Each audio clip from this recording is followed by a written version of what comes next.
Welcome to life horoscope. So நம்ம வந்து பிப்ரவரி மாத ராசி பலன் 2025 டீட்டெயிலாக பார்க்குறோம். வீடியோட எண்டில் தனி மனிதனுக்கு உண்டான ராசி பலன் என்பது வேறு, உலகளாவிய மாற்றங்களை பற்றின அந்த பிளானரி பொசிஷன் டோட்டலாக அதோடைய அண்டர்ஸ்டாண்டிங் வேறு. அதை பற்றின ஒரு சின்ன டீட்டெயில் நான் வந்து வீடியோட எண்டில் கொடுத்துட்றேன். ப்ளஸ் வந்து ஆல்ரெடி சொன்ன மாதிரி இந்த டாப் 10 கமெண்ட்ஸ் நம்ம வந்து 12 பண்ணிட்டோம். அது யார் யாரெல்லாம் ஒரு நேம் லிஸ்ட்டையும் இந்த வீடியோட எண்டில் உங்களுக்கு வந்து நான் சொல்லிடுறேன். இப்போ நம்ம பிப்ரவரி மாத ராசி பலன் டீட்டெயிலாக பார்ப்போம். நடக்கக்கூடிய டிரான்சிட்டில் மெயின் வந்து சுக்கிரன் வந்து உச்சமடையும் அண்ட் அதோட ராகு கன்ஜெக்ஷனாக இருக்குது. சுக்கிரன் குரு பரிவர்த்தனையும் பண்ணியிருக்கு. ஸோ இது என்ன மாதிரியான ரிசல்ட்டை தரப்போகுதுன்றது தான் ஹைலைட் ஆகும். மற்றபடி மற்ற டிரான்சிட் நிறைய இருக்குது. அதை பேஸ் பண்ணி பிப்ரவரி மாதத்தை நான் டீட்டெயிலாக எக்ஸ்பிளைன் பண்ணுறேன். lifehoroscope.in. ஸோ இந்த ஒரு சைட் மட்டும் தான் நம்மளுது. நிறைய சர்வீஸ் ஆட் பண்ணியிருக்கோம். பொதுவாக உங்களுக்கு வந்து ஒவ்வொருத்தருக்கும் ஒரு விதத்தில் ஒரு லக் ஆக்டிவேட் ஆகும். அது வந்து நீங்கள் எப்படி வேணால் பயன்படலாம். சில பேருக்கு நேம் சேஞ்ச் பண்ணால் லக் வருது, ஒரு சிலருக்கு ஜெம் ஸ்டோன் லக் வருது, ஒரு சிலருக்கு வந்து அவங்க வந்து பண்ணுற ப்ரேயர்ஸ், அவங்களோட பிரார்த்தனைகள், ஒரு சிலருக்கு மந்திரம் கை கொடுக்கும், ஒரு சிலருக்கு வந்து அவங்களுடைய மெடிடேஷன் கை கொடுக்குது. ஸோ ஒவ்வொருத்தருக்கும் ஒரு நிறைய பேர் கேட்டிருந்தீங்க ரெமெடி வேணும். ஸோ அதை வந்து நம்ம இண்டிவிஜுவலாக பார்க்காம அதை பற்றி சொல்ல முடியல. இந்த ஒரு பொதுவான ஒரு ப்ரிடிக்ஷனில் வந்து என்னால் முடிஞ்ச அளவுக்கு டீட்டெயிலாக எக்ஸ்பிளைன் பண்ணுறேன். அதில் எந்த அளவுக்கு நீங்கள் பாசிட்டிவாக கொண்டு போகணும்னு பாருங்கள். நம்ம இப்போ வந்து பிப்ரவரி மாத ராசி பலன் டீட்டெயிலாக பார்ப்போம்.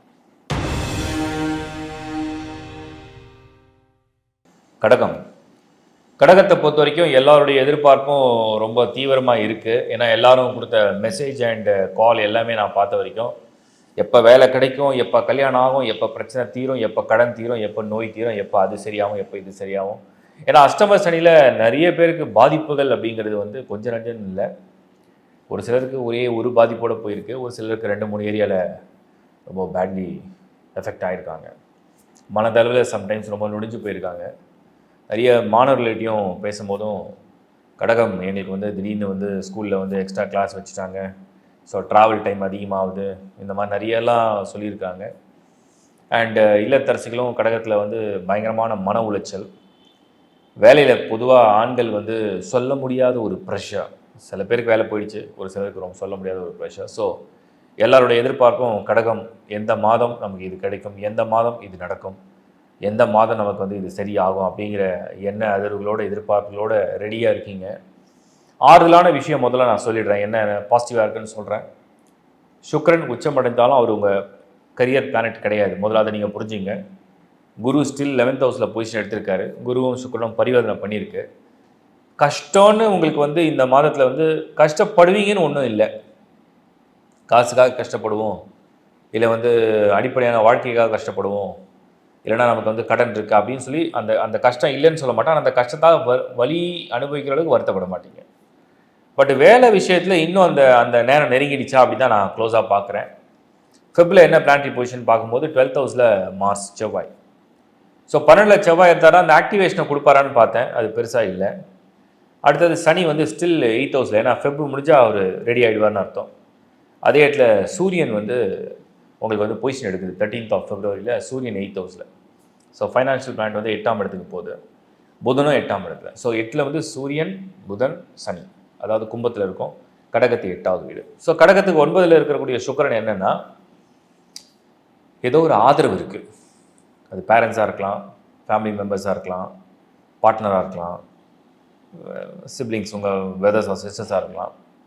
பட் ஆனால் என் பார்வையில் என்னென்னா, அந்த கடகத்துக்கு எனக்கு ஜாப் தான் எக்ஸ்பெக்டேஷன், எனக்கு மணி தான் என் மேட்டர், எனக்கு கடன் தான் என் பிரச்சனை, எனக்கு நோய் தான் என் பிரச்சனை அப்படின்னு நீங்கள் சொன்னீங்கன்னா இன்னும் 1 மாத காலம் கொஞ்சம் பொறுமை காக்க வேண்டும். இந்த மாதம் எல்லாம் மடமடன் நடந்துரும்னு சொல்ல மாட்டேன். மேபி ப்ரிப்பேர் ஆகலாம், எதையாவது வந்து தயார்படுத்தும், இல்லை எதையாவது நீங்கள் தயாராகலாம். ஸோ அது வந்து நடந்துடும் அப்படின்னு நான் வந்து போலியாக வாக்குறுதி கொடுக்க விரும்பலை. செவ்வாய் வந்து 12th ஹவுஸ். இன்னொன்று சப்ஜெக்ட் நான் சொல்லிடுறேன், வெறும் ராசி கடகம் மட்டும் வச்சு இதை முடிவு பண்ண முடியாது. ஒருவேளை உங்கள் லக்னம் வேறு லக்னமாக இருந்ததுன்னா செயல்படுறதுக்கு கொஞ்சம் டைம் காலதாமதம் ஆகலாம், கொஞ்சம் டைம் எடுக்கலாம். ஸோ அது செயல்முறையில் கொஞ்சம் டிலே இருக்கலாம். அதனால் நீங்கள் புரிஞ்சிக்க வேண்டிய விஷயம், கடகம் இந்த பிப்ரவரி மாதம் அடுத்த மாதத்துக்குள்ளான ஒரு முன்னோட்டமாக உங்களை நீங்கள் தயார்படுத்துங்க. ஸோ உங்கள் தேடுதலை குறைக்க வேண்டாம், உங்கள் முயற்சியை வந்து நீங்கள் குறைக்க வேண்டாம், எதுக்குமே நீங்கள் பின்வாங்கவும் வேண்டாம். பட் ஆனால் மனசில் ஒன்று வச்சுங்க, கடமையை செய் பலனை எதிர்பாராதே, அதுதான் இப்போ உங்களுக்கு பொருந்தும். அதுதான் உங்களுடைய தாரக மந்திரம். ஸோ இங்கே என்ன உங்கள் வேலை, உங்கள் வாழ்க்கை, உங்கள் முயற்சி, உங்களுடைய ஈடுபாடு, உங்களுடைய டெய்லி ஆக்டிவிட்டி எல்லாம் ரொட்டீனை கரெக்டாக பண்ணுங்கள். பலன் மட்டும் இது இப்போ கிடச்சிரும், அது அப்போ நடந்துடும், இது நடந்துடும், அது நடந்துடும் மனசில் போட்டு குழப்பிக்காதீங்க. நடந்தால் சந்தோஷம், நடக்கலையா அது அப்புறம் நடக்கும்ன்ற நம்பிக்கையோடு அதை செய்யுங்க. ஸோ ஜாபில் வந்து ஏன் இவ்வளோ டீட்டெயிலாக நான் சொல்கிறேன்னா, சனி வந்து 8th ஹவுஸில் இருக்கிறதுனால ஸ்டில் ஒரு டென்ஷன், ஒரு ஸ்ட்ரெஸ், வேலை இல்லாதவங்களுக்கு வந்து சட்டுன்னு ஒன்று கிளிக் ஆகாத ஒரு போராட்டம். 12th ஹவுஸில் வேறு செவ்வாய், எங்கே போனாலும் யாரும் பெருசாக முழுமையான ஆதரவு தராமல் அங்கே ஒரு ஸ்ட்ரெஸ். இந்த மாதிரி ஒரு கண்டிஷனில், இந்த மாதிரி ஒரு சூழ்நிலையில் தான் அது போயிட்டுருக்கு. ஸோ அதை நீங்கள் வந்து புரிஞ்சுக்கிட்டிங்கன்னா, சரி இது எப்படியாவது சமாளிச்சுலாம் அந்த ஒரு மாதம் தானே நினச்சிங்கன்னா பெட்டர். திருமண விஷயத்துக்கும் பிப்ரவரி மாதம் கடகராசி முயற்சி எடுக்கிறது அவ்வளவு சிறப்பான பலன்கள் கிடையாது கடகத்தை பொறுத்த வரைக்கும். ஸோ அதை கொஞ்சம் நீங்கள் வந்து கவனமாக பார்த்துக்கிறது ரொம்ப ரொம்ப அவசியம். அடுத்தது நம்ம பார்க்குறது வந்து மாணவர்கள். கடகம், புதன் சூரியன் ஒன்றா இருந்தாலும் 8ஆம் இடத்தையும் சந்திக்கிறாங்க. 12th ஹவுஸில் மார்ஸ், உங்களுக்கு வேலை விஷயம் அதெல்லாம் ஒன்றும் டென்ஷன் இல்லை. ஸோ உங்களுடைய ஃபோக்கஸ் ஃபுல்லாக உங்கள் நாலேஜ் பேஸ் பண்ணி தான் இருக்குது. அப்படின்னா ஹெல்த் மட்டும் ஃபிட் அண்ட் ஃபைனாக மெயின்டைன் பண்ணிங்கன்னா, அன்வான்ட் மேட்டர்ஸில் நீங்கள் தலையிடாமல் தேவையில்லாத ஸ்ட்ரெஸ்ஸை உள்ளே ஏற்றிக்காமல் இருந்தீங்கன்னா எந்த பிரச்சனையும் இல்லை, you can go well. Health still இன்னும் கூட சொல்கிறேன், அஷ்டம சனி எட்ஜில் இருக்குது, பார்டரில் இருக்குது. அதனால் எல்லாம் முடிஞ்சது, எல்லாம் சரியாயிடுச்சுன்னு சொல்லி ஒரு அவசரத்தில் ஏதோ வேகத்தை ஏதாவது பண்ணி ட்ரபிள் பண்ணிக்காதீங்க. ஸோ அஷ்டம சனி இன்னும் முடியல. இந்த ஒரு மாதம் கொஞ்சம் விழிப்புணர்வோடு இருங்க. அடுத்த மாதம் என்னங்கிறத நம்ம பார்க்கலாம். கடகம் ஓவராலாக நான் சொல்ல விரும்புகிறது என்னென்னா, இந்த பிப்ரவரி மாதம் 2025 நிறைய பேர் கேட்டாங்க, எங்களுக்கு ஜாக்பாட் அடிக்காதா, எங்களுக்கு எதுவும் லக் வராதா? 9th ஹவுஸ் அப்படிங்கிறது என்னென்னு புரிஞ்சுங்க. 9ஆம் இடம் அப்படிங்கிறது ஃபாதர் ரிலேஷன்ஷிப். 9ஆம் இடம் அப்படிங்கிறது ஒரு ஃபார்ச்சூன். திடீர்னு ஏதோ ஒரு அதிர்ஷ்டம் வருது, இல்லை பல நாட்களாக நீங்கள் சேர்த்து வச்ச ஒரு கலெக்ஷன் ஆஃப் ஆல் ஒரு குட் டீட்ஸ், இல்லைனா வந்து ஒரு குட் ஆக்டிவிட்டீஸ், அதனால் வரக்கூடிய ஒரு குட் இன்கம் அந்த மாதிரி வருது. ஸோ கடகம் ஏதோ ஒரு சின்ன சின்ன அதிர்ஷ்டம் எதிர்பார்க்கலாம். பட் ஓவராலாக பார்க்கும்போது இந்த ஒரு மாதம் வந்து நிறைய விஷயத்தில் எக்ஸ்பீரியன்ஸ் பண்ணுவீங்க. கொஞ்சம் நீங்கள் வந்து ஒரு ப்ரீ ஒர்க் பண்ணுற மாதிரி இருக்கும், அதை சரியாக ஆக்டிவேட் பண்ணிங்க. வாழ்த்துக்கள். இப்போ நீங்கள் பார்த்தது வந்து ஒரு பொது பலன். இது வந்து நிறைய பேர் என்னை கேட்டாங்க, இது வந்து நீங்கள் ஒரு பொதுவான பலன் வந்து எங்களுக்கு ஒரு 50% மேட்ச் ஆகுது, சம்டைம்ஸ் 80% மேட்ச் ஆகுது, பட் சம்டைம்ஸ் நீங்கள் சொல்கிற ராசிக்கு மேட்ச் ஆகாமல் லக்னத்துக்கு மட்டும் மேட்ச் ஆகுது அப்படியும் சில பேர் கேட்டிருக்காங்க. சில பேர் நீங்கள் ராசிக்கு சொல்கிறது எதுவுமே நடக்கலை அப்படின்னு சொல்லுவாங்க. சரி, நான் ஒவ்வொரு முறையும் அந்த கிளாரிஃபிகேஷன் கொடுக்குறேன். மீண்டும் ஒரு முறை அந்த கிளாரிஃபிகேஷன் உங்களுக்கு கொடுத்துட்றேன். ஒரு ராசி என்பது ஒரு மனிதனுடைய மனநிலை. அந்த மனநிலையை பேஸ் பண்ணி தான் உடல்நிலை, மனநிலை, சூழ்நிலை, அதை பேஸ் பண்ணி தான் அந்த டிரான்சிட் அப்சர்வ் பண்ணி நான் ஒரு ப்ரிடிக்ஷனாக கொடுக்குறேன். அண்ட் நான் ஒன் மோர் பாயிண்ட் இங்கே ஆட் பண்ணியிருக்கேன். எல்லா முறையும் உங்கள் லக்னம் என்ன, அது உங்கள் விதி, அந்த விதியின்படி உங்களோட பிளானட்டரி பொசிஷன் என்ன, அதன்படி உங்களோட ராசி என்ன, அதற்கு இந்த பலன்கள் எப்படி பொருத்தணும், அது நீங்கள் எல்லாத்தையும் கம்பைன் பண்ண தான் புரியும். ப்ளஸ் தசா புக்தி, என்ன தசா என்ன புக்தி, அதை பேஸ் பண்ணி தான் உங்களுக்கு ஒவ்வொரு ப்ரிடிக்ஷனுக்கும் மேட்ச் ஆகும். இது நான் கொடுக்குற பொது பலனை அதோட நீங்கள் எப்பயாவது லைஃப்பில் உங்கள் பர்சனல் ஹாரோஸ்கோப்பை அண்டர்ஸ்டாண்ட் பண்ணிட்டீங்க, லக்னத்தை பற்றி புரிஞ்சுக்கிட்டீங்க, ஹாரோஸ்கோப்பை பற்றி புரிஞ்சுக்கிட்டீங்க அப்படின்னா நீங்கள் அதுக்கப்புறம் இந்த ராசியை வந்து ஃபாலோ பண்ண ஈஸி. பொதுவாகவே உங்களுக்கு ராசி பலன் வந்து எப்படி தொடர்படையுது அப்படிங்கிறத ஒரு 3 to 6 months 3 மாதத்துலேயே தெரிஞ்சிடும். 6 மாதங்கள் வரைக்குமே நீங்கள் வந்து பார்க்கலாம். அப்படி பார்க்கும்போது உங்களுக்கு ஒரு அண்டர்ஸ்டாண்டிங் வந்துடும், அது என்ன நடக்குது லைஃப்பில், அந்த ப்ரிடிக்ஷன்ஸ்லாம் உங்களுக்கு ஃபாலோ ஆகுதா அப்படிங்கிறத நீங்கள் புரிஞ்சிக்க முடியும், பொருத்திக்க முடியும். அடுத்தது வந்து எல்லாருடைய நட்சத்திரத்துக்கும் 27 நட்சத்திரத்துக்கும் உங்களுக்கு வந்து நட்சத்திர ப்ரிடிக்ஷன் கொடுத்துருக்கேன். அதை நீங்கள் கோத்ரூ பண்ணும்போது அது நான் உங்களுக்கு ஒரு வீடியோவே கொடுத்துட்டேன். ஸோ ஜஸ்ட் நீங்கள் லிசன் பண்ணலாம். உங்கள் வாழ்க்கையை பற்றியே நான் ஒரு ப்ரிடிக்ஷனாக கொடுத்துருக்கேன். அது கேட்க கேட்க உங்களுக்கு வந்து உங்கள் வாழ்க்கை எப்படி எந்தெந்த வயசில் எப்படி நடக்க போகுது அப்படிங்கிறத ஒரு ஓவரால் ஒரு அவுட்லைன் கொடுத்துருக்கேன். அட்லீஸ்ட் ஒரு 50 to 60% உங்களுக்கு மேட்ச் ஆகும். அந்தளவுக்கு தான் அதை ப்ரிப்பேர் பண்ணி கொடுத்துருக்கேன். நிறைய ரிசர்ச் பண்ணியும் பண்ணியிருக்கேன். அதுக்கப்புறம் உங்களுடைய ராசியை பற்றியும் ப்ரிடிக்ஷன் கொடுத்துருக்கேன். திருமணம் பண்ணுறவங்களுக்கு மேரேஜ் மேட்சிங்கை பற்றியும் கொடுத்துருக்கோம். நியூமராலஜி கொடுத்துருக்கோம். வாஸ்து, வீடு வாங்குறது, வாடகை வீடு போகிறது, இல்லை வீட்டுக்குள்ளேயே எப்படிலாம் என்ன சரி பண்ண முடியும், இது எப்படி ஒரு பாசிட்டிவாக இருக்க முடியும், அதுக்கும் நம்ம வந்து ஒரு ப்ரிடிக்ஷனை வாஸ்துலையும் கொடுத்துருக்கோம். லேர்ன் வாஸ்துன்ற டைட்டிலில். ஹாரோஸ்கோப் வந்து நிறைய பேருக்கு ஆர்வம் இருக்குது. நிறைய பேர் சொன்ன காமனான கமெண்ட்ஸ் என்னென்னா, நீங்கள் சொன்ன விஷயம் ரொம்ப எளிமையாக இருக்குது, ஈஸியாக புரியுது, ஸ்ட்ரெயிட் டு த பாயிண்ட் பேசுகிறீங்க, ப்ளஸ் வந்து ஸ்ட்ரெயிட்டாக எங்ககிட்ட பேசுகிற மாதிரி இருக்குது. நான் ஆக்சுவலாக வந்து இந்த ப்ரிடிக்ஷனை வந்து ஒரு சப்ஜெக்ட் வைஸ் பேசணும்னு நினச்சா இன்னும் அது ஒரு மாதிரி அந்த சப்ஜெக்ட்டுக்குள்ளான வார்த்தைகள் அது ரொம்ப காம்ப்ளிகேட்டாக இருக்கும், பேசினா புரியாது. நான் ரொம்ப எளிமையான முறையில் ஒரு ஒரு சகோதரனாக ஒரு ஃப்ரெண்டாக நினச்சி ரொம்ப ஈஸியாக தான் நான் பேசுகிறேன். அது உங்களுக்கு எளிமையாக புரியும் நான் நம்புகிறேன்.